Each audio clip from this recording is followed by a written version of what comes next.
ఏమంటున్నారండి? ఇంకా పవన్ కళ్యాణ్ చంద్రబాబు దత్తపుత్రుడు. మీరు పవన్ కళ్యాణ్ని చంద్రబాబు దత్తపుత్రుడు అనేంత కెపాసిటీ, అనేంత స్థాయి మీకుందా? నోటికొచ్చినట్టు మాట్లాడుతున్నారు. నోటికొచ్చినట్టు మాట్లాడి ఈ రోజున పవన్ కళ్యాణ్ చంద్రబాబు నాయుడు దత్తపుత్రుడు. మరి మీరెవరు? జగన్మోహన్ రెడ్డి పెంపుడు కుక్కలా? చెప్పండి, మీరెవరు? మీరు పవన్ కళ్యాణ్ పేరెత్తే అర్హత మీకుందా? ఆ స్థాయి మీకుందా? పెంపుడు కుక్కల్లాగా,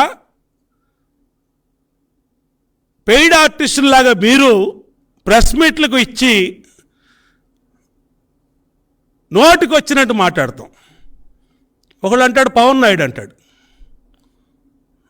పవన్ నాయుడే మీసం మీద చెయ్యేసి చెప్తున్నాం మేము. పవన్ నాయుడు, పవన్ పాలకొల్లు నాయుడు. పాలకొల్లు పవన్ నాయుడు.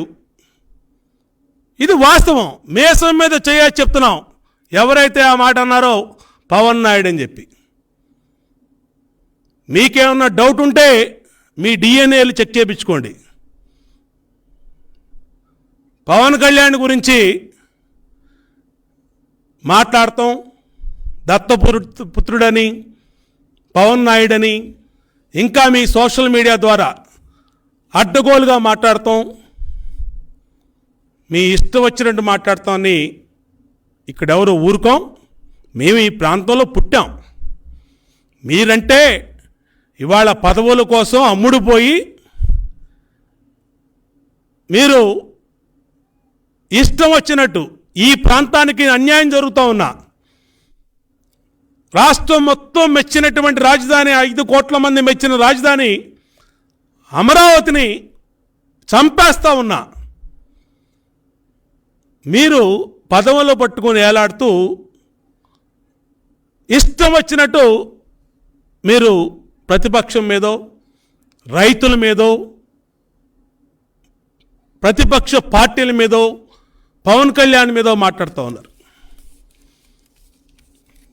ఇదే మీకు చివరి అవకాశం. ఇవాళ కృష్ణా, గుంటూరు జిల్లాల్లో గెలిచినటువంటి ఎమ్మెల్యేలు కానీ, ఈ రాష్ట్రంలో మిగిలినటువంటి ప్రాంతంలో గెలిచిన ఎమ్మెల్యేలు కానీ, ముఖ్యంగా ఈ ప్రాంతంలో ఎవరైతే దాక్కొని తిరుగుతూ ఉన్నారో ఈ ఎమ్మెల్యేలు మళ్ళా భవిష్యత్తులో అసెంబ్లీ కాదు కదా, ఈ సిఆర్డిఏ పరిధిలో కూడా వీళ్ళు బయట కూడా కనబడలేరని వీళ్ళకి తెలియజేస్తూ ఉన్నాం. మీకు భవిష్యత్తులో జరిగేది అది. మీరు ఇవాళ 151 సీట్ల మదంతో ఇప్పటికి 2 టీడీపీ ఎమ్మెల్యేలు తీసుకొని ఇష్టం వచ్చినట్టు మీరు మాట్లాడుతూ ఉన్నారు. కానీ ప్రజలు గమనిస్తున్నారు, దేవుడు చూస్తున్నాడు. ఖచ్చితంగా కొవ్వు తలకెక్కినటువంటి ఈ పరిస్థితుల్లో ఖచ్చితంగా మళ్ళా మీకు ఆ కొవ్వు కరిగే రోజులు కూడా త్వరలో వస్తాయని చెప్పి ఈ సందర్భంగా చెప్తా ఉన్నాం. అలాగే 4069 ఎకరాలు మాట్లాడుతున్నారు. నిన్నటిదాకా అసెంబ్లీలో మీరు రికార్డు చూస్తే ఆ రోజు మినిస్టర్ మాట్లాడినటువంటి బుగ్గన రాజధాని మాట్లాడిన దాంట్లో ఈ 4069 డీటెయిల్స్ లేవు. ఆ రోజు చెప్పింది ఆయన ఒక 600-700 ఎకరాల వరకు చెప్పి ఉన్నాయని చెప్పి లేచి వెళ్ళిపోయాడు. ఇవాళ ఏంటంటే ఈ బ్రహ్మ పదార్థం ఆ రోజు 2014లో ఇవాళ స్పెషల్ ఎఫెక్టు విజువల్స్తో రికార్డు వేసి చూపించారు. దాంట్లో వచ్చినటువంటి వాస్తవం ఏంటంటే 2014 జూన్ నుంచి డిసెంబర్ వరకు ఇటు కృష్ణా జిల్లా అటు గుంటూరు జిల్లా ఎవరెవరైనా కొనుక్కొని తల్లికి కూతురు ఇచ్చినా కూతురు కొడుకు ఇచ్చినా ఆ ల్యాండ్స్ కూడా లెక్కేసి 4069 ఎకరాలు రిజిస్ట్రేషన్ లెక్క తేల్చారయ్యా. ఏంటనేది ఎవరికి అర్థం కావట్లా. వీళ్ళు ఎప్పుడు మాట్లాడుతున్నారు 6 నెలల నుంచి 4000 ఎకరాలు ఇన్సైడ్ ట్రేడింగ్ అంటున్నారు, కానీ లెక్క ఎక్కడ కుదరలా. ఇవాళ లెక్క తేలింది ఏంటి అంటే ఆ రిజిస్ట్రేషన్ ఆఫీసులో లేదంటే డైరెక్టర్ ఆఫ్ రిజిస్ట్రేషన్స్ దగ్గర నుంచో తెప్పించిన ఇన్ఫర్మేషన్లో 2 జిల్లాల్లో కలిపి రిజిస్ట్రేషన్ అయినటువంటి భూములన్నీ తెలుగుదేశం పార్టీ బినామీలు, తెలుగుదేశం పార్టీ నాయకులు, అది ఎవరన్నా కానీ ఇష్టం వచ్చినట్టు ఇవాళ మాట్లాడారు. అలాగే ప్రభుత్వం నుంచి ఇన్సైడ్ ట్రేడింగ్ ద్వారా ఇన్ఫర్మేషన్ లీక్ చేశారంట. ఎక్కడ ఇన్ఫర్మేషన్ లీక్ అవుద్ది? పబ్లిక్గా ఓపెన్ డాక్యుమెంట్ పెట్టారే. ల్యాండ్ పూలింగ్ పాలసీ అనౌన్స్ చేశారు. ల్యాండ్ పూలింగ్ పాలసీ అనౌన్స్ చేసినాక రైతులు భూములు ఇచ్చారు. ఏ రోజు రిజిస్ట్రేషన్లు కూడా ఆపలా. రైతులు కోరారు ఆ రోజున, అయ్యా మీరు రిజిస్ట్రేషన్లు ఆపాకండి, దానివల్ల మాకు ఏదైనా పిల్లలకి పెళ్ళిళ్ళు చేసుకోవాలన్నా విదేశాలకు పిల్లలు వెళ్ళాలన్నా నాశనం అయిపోతారు, మీరు అటువంటి పని చేయొద్దు, మీకు పూర్తిగా సహకరిస్తాం మేము అని చెప్పి ఆ రోజు హైదరాబాద్ లేక్ వ్యూ గెస్ట్ హౌస్లో ముఖ్యమంత్రి చంద్రబాబు ఉంటే వచ్చి అడిగారు. దానికి సరే అన్నారు. ఇవాళకి రైతులు అదే మాట్లాడుతున్నారు.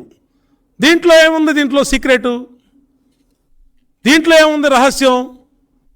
కాబట్టి ఇష్టం వచ్చినట్టుగా వాళ్ళు మాట్లాడుతూ ఉన్నారు. అలాగే నారాయణ కమిటీ రాజధాని డిసైడ్ చేసిందట. శివరామకృష్ణన్ కమిటీ ఆ రోజు బైఫర్కేషన్ యాక్ట్లో ఆ రోజు స్పష్టంగా శివరామకృష్ణన్ కమిటీని వేశారు. నారాయణ కమిటీ దేనికి వేశారు? ఆ రోజు నారాయణ కమిటీ ల్యాండ్ పూలింగ్ విధానాలు కవర్ ఇది చేయండి, ప్రజల్ని అభిప్రాయాలు తెలుసుకోమని చెప్పి మాత్రమే నారాయణ కమిటీ వేయటం జరిగింది. ఇష్టం వచ్చినట్టు ఆమె భువనేశ్వరి గారి గురించి మాట్లాడతారు. ఆమె నిన్న ఇక్కడ రాష్ట్రంలో జరుగుతున్నటువంటి పరిస్థితులు, మహిళల ఆవేదన, ఆక్రోశాన్ని మీడియా ద్వారా చూసి నేను కూడా అమరావతి రైతులకి సంఘీభావంగా వస్తానని చెప్పి హైదరాబాద్ నుంచి ఆమె వచ్చి రైతులందరూ మహిళలందరితో మాట్లాడి, మీకు కూడా మేమున్నామమ్మా, ఇది అంతా చట్టంగా న్యాయంగా చేశాం, న్యాయంగా జరిగినటువంటి విధానంలో ఇవాళ ఈ ప్రభుత్వం అనేక పేర్లు పెట్టింది. ఒక సామాజిక వర్గం. ఎవరండి సామాజిక వర్గం? కులాలు లెక్క తీయండి, మీకు దమ్ముందా? అమరావతిలో 29 గ్రామాల్లో ఏ కులాలు ఉన్నాయి? తాడికొండలో రిజర్వేషను ఎస్సీ రిజర్వ్ క్యాండిడేటు 75% వాళ్లే ఉన్నారు. Pattipadu reservation candidate. ఇన్ని రకాలుగా అనేక రిజర్వ్ క్యాండిడేట్లో వీళ్ళు మాట్లాడతాం ఒక కులం ఉందని.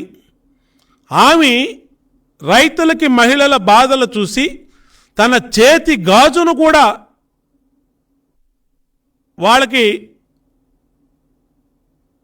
డొనేట్ చేస్తే దాన్ని కూడా రాజకీయం. బినామీ భూములు ఇవ్వండి అమ్మా అంట. మీకు సిగ్గుందా? అసలు అధికారంలో ఉంది మీరు. బినామీ భూములు పట్టుకోవాల్సిన బాధ్యత మీది. 7 నెలలైంది అధికారంలోకి వచ్చి. ఏమి గడ్డి పీకుతున్నారు మీరు? ఎందుకు మీరు గతంలో జరిగిన ప్రభుత్వం మీద, అక్రమాల మీద ఎందుకు చర్యలు తీసుకోలేకపోతున్నారు? మీ చేతకానితనమా? లేదంటే అక్కడేం జరగలేదా? ఏమీ చెప్పకుండా మీరు నోటుకు వచ్చినట్టు ఈ ప్రభుత్వం మీద మాట్లాడటమే కాకుండా భువనేశ్వరి గారి గురించి నోటుకు వచ్చినట్టు మాట్లాడుతాం. 7 నెలలైంది అధికారంలోకి వచ్చి మీరు కాలయాపన చేస్తున్నారు. ఇగో ఆ రోజున మీరు పుస్తకాలు వేశారు, 25,000 ఎకరాలు అక్కడ దోపిడీ జరిగిందేనో, అక్రమాలు జరిగినాయనో, కొట్టేశారనో అన్నారు. ఇవాళ 25,000 ఎకరాల నుంచి 4,000 ఎకరాలకు దిగారు. మొన్న అసెంబ్లీలో 600 ఎకరాలకే పరిమితం అయ్యారు. మళ్ళా ఇవాళ కొత్త నాటకం వీడియో విజువల్స్ చూపించి 4,069 ఎకరాలు అంటా ఉన్నారు. తీయండి, మేము సిద్ధంగా ఉన్నాం కదా, రాయండి హైకోర్టుకి, చీఫ్ జస్టిస్ గారికి రాయండి, సిట్టింగ్ జడ్జి గారితో ఎంక్వైరీ చేయమనండి, లేదంటే రిటైర్డ్ జడ్జి గారితో ఎంక్వైరీ చేయించండి. ఇవాళ ఉద్యమం ఉధృతం అవుతూ ఉంది, అన్ని జిల్లాలకి పాకింది. ఆ ఉద్యమాన్ని డైవర్ట్ చేయడం కోసం, ఉద్యమంలో పాల్గొన్నటువంటి రైతుల్ని, మహిళల్ని, పిల్లల్ని, వృద్ధుల్ని అవహేళన చేయడం కోసం మీరు ఇవాళ ప్రెస్ మీట్ పెట్టి మళ్ళా పాత ప్రభుత్వం లేదంటే చంద్రబాబు, తెలుగుదేశం పార్టీ నాయకులు, మంత్రులు, నాయకులు అంటే మీకు మరి మీరు అధికారంలోకి వచ్చి ఇంకా మా పేరు మీద జపం చేస్తుంటే మీరు అధికారంలో దేనికి? 3 రాజధానులు పెడతారా? ఎవడిచ్చాడు మీకు అధికారం 3 రాజధానులు పెడతానికి? మీ ఇష్టం వచ్చినట్టు, మీకు ఏది లాభం అనుకుంటే అది, మీకు ఏది ప్రయోజనం అనుకుంటే అది. 3 రాజధానులు పెడతామని ఒకళ్ళు, 3 కాదు 30 రాజధానులు పెడతామని ఒకళ్ళు, శ్మశానం అని ఒకళ్ళు, ఎడారని ఒకళ్ళు. ఏంటిది? ఎటు తీసుకెళ్తా ఉన్నారు ఈ రాష్ట్రాన్ని? మొన్నటిదాకా ఏ విధంగా ఉంది? మీకు ప్రజలు శ్మశానం చేయడానికి మీకు అధికారం అప్పచెప్పారా? ఎడారి చేయడానికి మీకు అధికారం అప్పచెప్పారా? 30 రాజధానులు చేయడానికి మీకు అధికారం అప్పచెప్పారా? మీ ఇష్టం వచ్చినట్టు మాట్లాడితే అది కరెక్ట్ కాదు. ఖచ్చితంగా చెప్తా ఉన్నాం మేము. పిల్లికి భిక్షం వేయని వాళ్ళు ఇప్పుడు విరాళాలు ఇచ్చి ఉద్యమాన్ని ఎగదోస్తూ ఉన్నారు. అంటే ఏంటంటే వీళ్ళు మాట్లాడేది? అంటే ఇవాళ తెలుగుదేశం పార్టీ ఒక పిలిపించింది, ఎక్కడికక్కడ న్యూ ఇయర్, నూతన సంవత్సరం 2020 దశాబ్దం కూడా మారింది. ఈ ఉత్సవాలు కూడా మీరు చేయొద్దు, ఆ డబ్బులు కూడా మీరు ఉద్యమాలు చేసే జేఏసీలకు ఇవ్వండి అని చెప్పి పిలిపించాం. దానికి అనేక మంది స్పందిస్తున్నారు, స్వచ్ఛందంగా ఇస్తున్నారు. ఇవాళ ఇవన్నీ చూసి మీకు ఏం చేయాలో అర్థం కాక మీరు ఇష్టం వచ్చినట్టు మీరు మాట్లాడుతున్నారు.